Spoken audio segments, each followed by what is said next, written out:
প্রতিবেশীর বাড়ি থেকে ফিরে শোবার ঘরে ছেলের ঝুলন্ত দেহ দেখলেন মা। বৃহস্পতিবার বিকেলে এই ঘটনায় ব্যাপক চাঞ্চল্য ছড়িয়েছে ইটাহারের কমলাই গ্রামে। মৃতের নাম সুদাম দাস, বয়স 38। জানা গিয়েছে সুদামের স্ত্রী বেশ কয়েক বছর আগে 2 সন্তানকে সঙ্গে নিয়ে বাবার বাড়ি চলে গিয়েছেন। বর্তমানে বাড়িতে মায়ের সঙ্গে থাকতেন সুদাম। বৃহস্পতিবার দুপুরে তার মা যান প্রতিবেশীর বাড়িতে একটি ধর্মীয় অনুষ্ঠানে যোগ দিতে।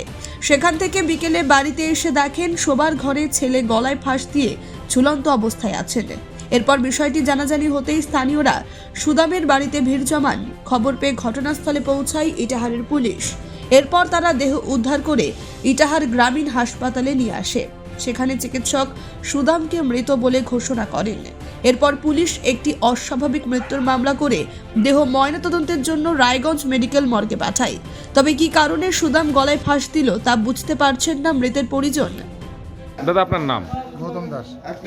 যিনি মারা গেছেন তার নাম? সুদাম দাস। কত বছর বয়স? কত হবে? 30, 35, 37। 37 বছর। কোথায় বাড়ি? দুর্গাপুর কমলাই। তো মানে আচ্ছা, কি হলো, কি শুনলেন আপনি? আমি দোকান নিয়ে গেছিলাম, বাড়িতে আসি শুনি যে এরকম গলায় ঝুলন্ত অবস্থায় পাওয়া গেছে। কে দেখেছে প্রথম? ওর মা। তো ওই তখন বাড়িতে কেউ ছিল না? ওর মা গেছিল হচ্ছে পাশের বাড়ি মহাপুর ভোগ হচ্ছিল।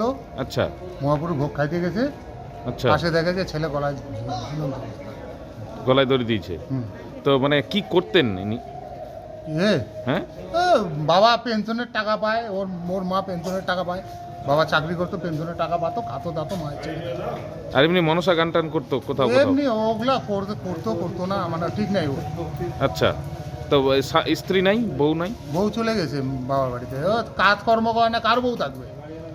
হুম। যাই বউকে ভাত দিতে পারবে না, তাই কার বউ থাকবে? তো আজকে এই ঘটনা ঘটলো। হ্যাঁ। এখন কোথায় আছেন? হ্যাঁ, এখন ইটাহার এখন হাসপাতাল এইটার হসপিটালে। পোস্টমর্টমে পাঠাচ্ছে নাকি? হ্যাঁ, পোস্টমর্টম বডি দিয়ে। তো পুলিশ গেছিল ওখানে? হ্যাঁ, গেছি। আপনার কে হয়? আমার মাস্টার তো ভাই।